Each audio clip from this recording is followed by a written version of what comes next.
Hello everyone, welcome to my new video. If you are wondering why you can see the view of Tbilisi behind me, why I'm wearing such a stupid cap, because today I went to an eco walk. So in this video I will tell you about my hobbies, how I like going to cleanup events, and also I will tell you about the books that I read now, how I revived my interest in linguistics for some reason, and I will also show you one of my favorite games. I am so excited to share these things with you, so now let's firstly go to the cleanup. And I'm used to going to such events in Tbilisi where we gather trash, but now I understand why this chat is called Eco Walk, because we have to go up this mountain. We are going to a territory of a monastery. We have to hike there first, which I didn't expect, but which I like. Okay, we haven't reached the monastery yet,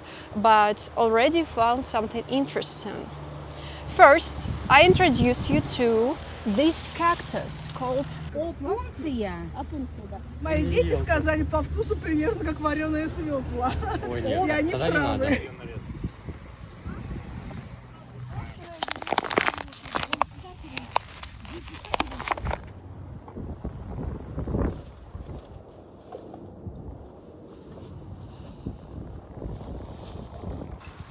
Wow, look what I found. Does anybody need a new?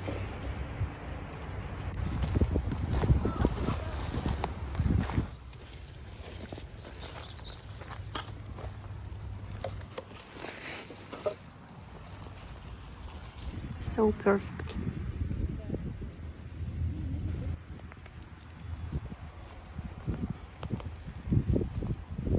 Honestly, I'm not satisfied with results of today's cleaning because there's so much trash in this forest, and this trash is digged into the soil. There's so much of that so that we cannot dig it up and we just have to leave it. But anyway, we collected at least something. I did not expect this trophy.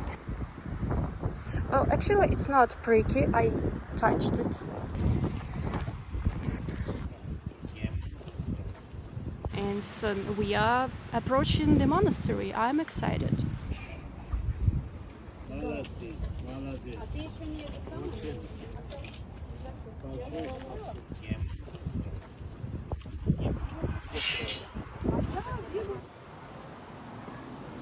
So after a picnic near the monastery, we decided to go to the botanical garden together, and today there is a sakura blossom day. Such a coincidence. Молодцы, как сделали хорошо лестницу.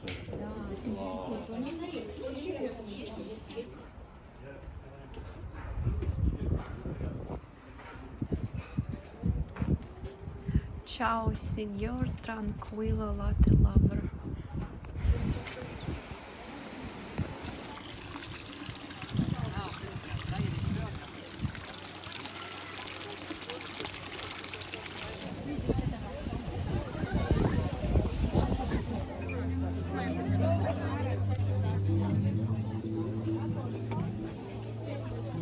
So now I'm in my room and I will show you my working desk later, but now I want to talk about this cleaning event a little more. Since that day I have been feeling low, and I think it's due to the overall feeling of burnout and anxiety and sadness that I have now.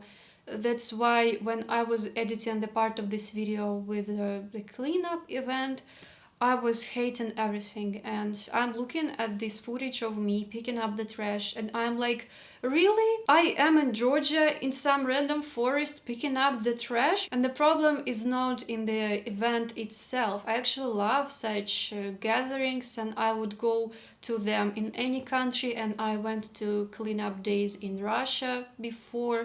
And the problem is that I feel out of place in Georgia, and everything I do seems so meaningless and useless to me. In Russian we call it в подвешенном состоянии, in the uncertainty. As I said many times, in Georgia I feel calm and safe, but at the same time I don't see my future in this country, and that's why anything I do here, even learning Georgian, seems useless to me. I have been having so much overthinking and anxiety, and even regarding this vlog, actually I am filming this for the second time, because the first time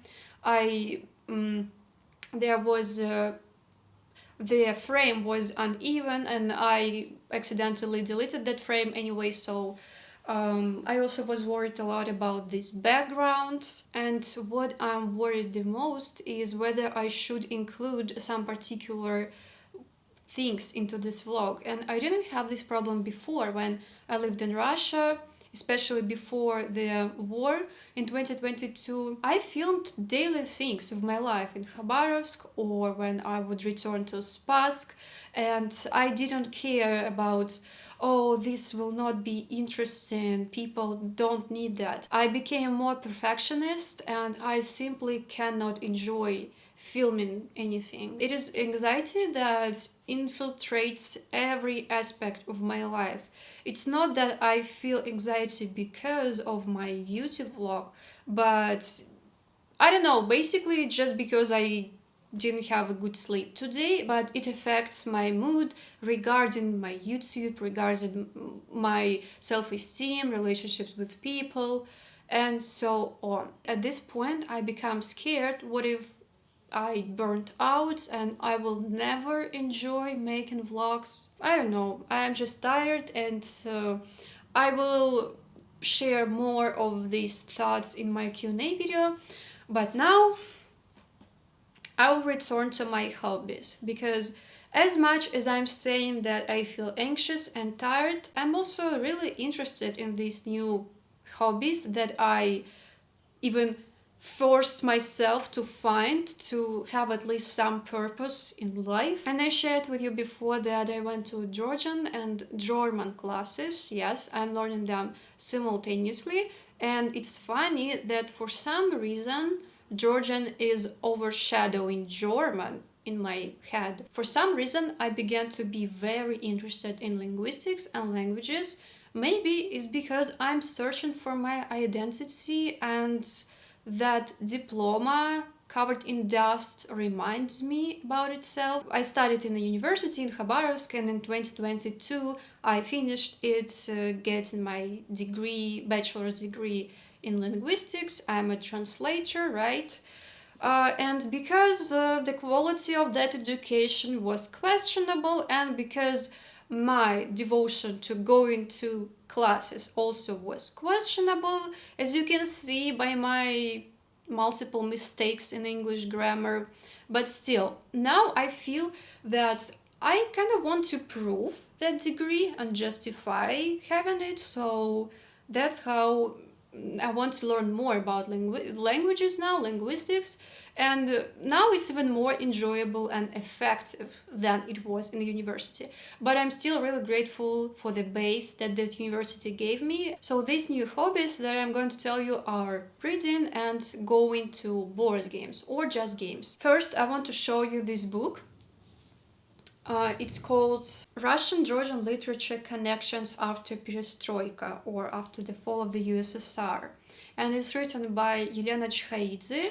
This author is from Georgia. She is ethnically Georgian, but as far as I know, she lived in Russia for the most of her life. And here the author explores how Russia was mentioned and described in Georgian literature, and vice versa, how Russians describe Georgia. And one of the things I learned here is a myth about Georgia being heaven. And it's also about imperialism, and I learned the term Orientalism in this book. And what is interesting, that Russia-Georgia relationships can be explored not only as a juxtaposition, the West and the East, but also the North and the South, and it is more complex than Orientalism. This book was written in 2018, so 4 years before the invasion to Ukraine, but I wonder what the author would say about today's influx of Russians to Georgia, because now in Georgia there are many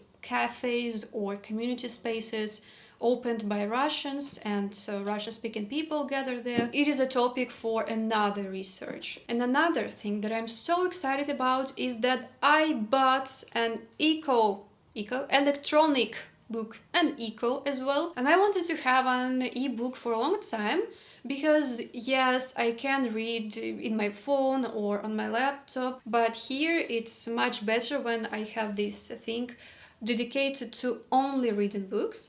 And now I'm reading a book. It's called "В начале было кофе." It is about the Russian language. It's about new words in the language. And I like that in this book, the author opposes purists. So these are people who think that all English borrowings should be replaced with words with Russian roots. And here the author cites an example that 1 century ago, many words that seem originally Russian to us now were new for people. For example, the word for blouse, bluzka, was a mistake, and people 100 years ago could use кофточка. Calligraphia also was wrong, and чистописание was the only right word for this. Кулинарный was considered new in comparison with поварской, and many other words. And indeed, all these words cited here seem really normal to me, but 1 century ago they were new, the same way as now we have new words such as, I don't know, zoomer, clickbait, cleaning, and so on. And I like this balanced approach because language changes with the society and we cannot be against the progress. As you see, the sun is setting and I have to do something about this. Another thing I wanted to tell you about is the online course that I recently started watching.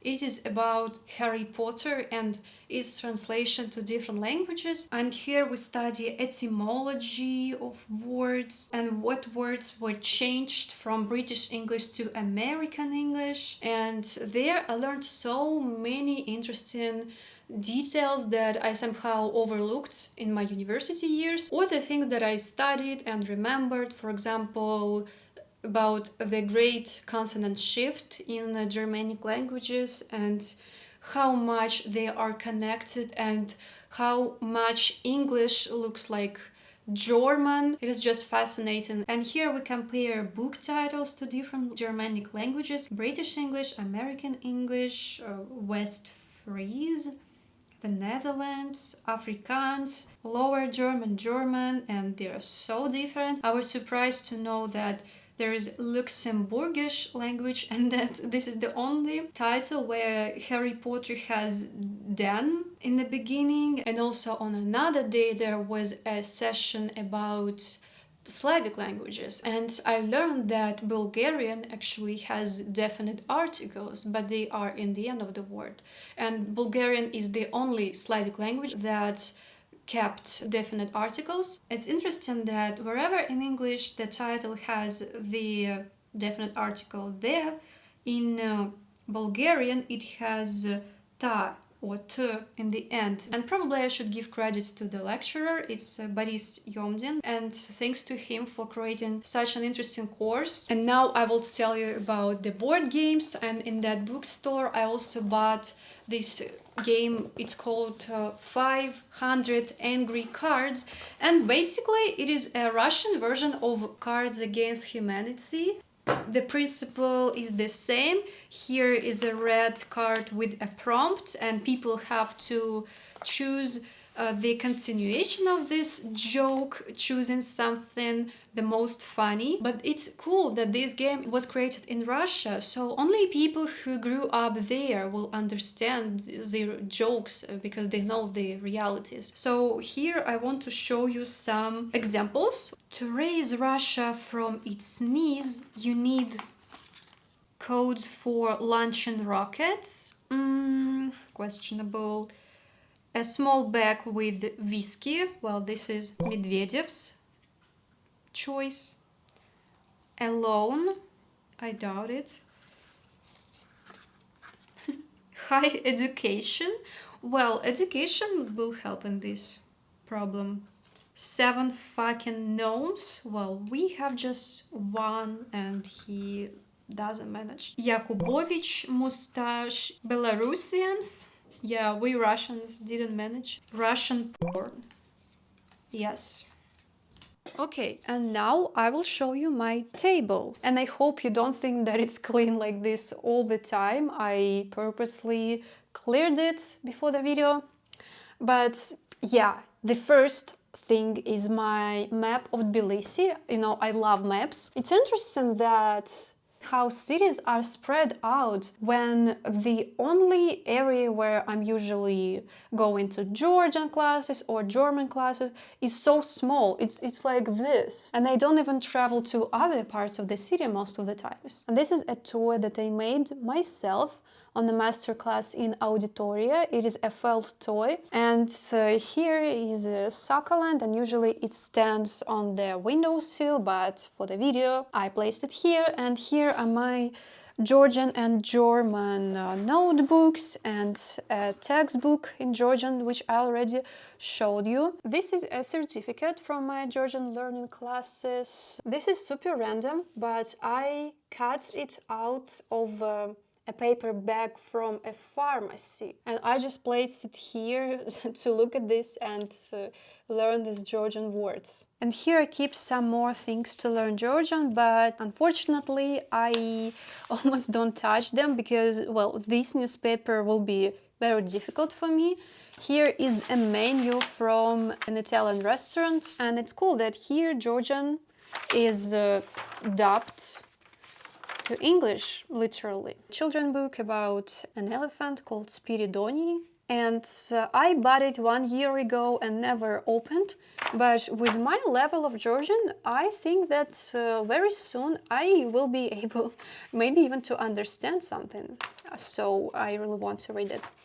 This is a book about translation from English to Russian. I bought it like 3 years ago and I cannot make myself to start, but I will start. A book where you learn how to write Georgian letters. This is the children crossword. It was very helpful. And this paper behind the lamp is my strategy, like things to do this year, but I decided to not show them to you because I wrote this in a too cringe way. I don't want people to see it.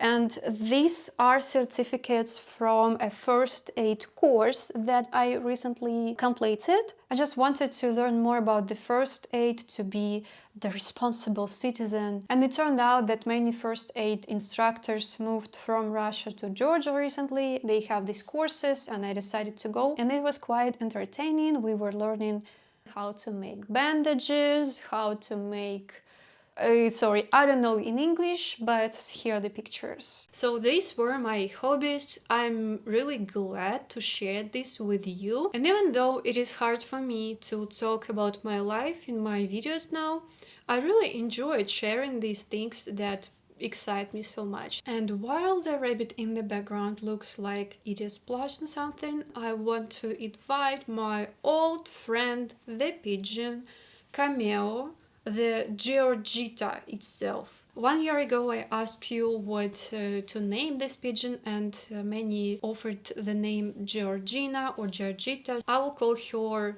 Georgia or Georgia. Anyway, thanks for watching. Like this video or dislike, write your comment, subscribe to my channel. Goodbye, пока-пока.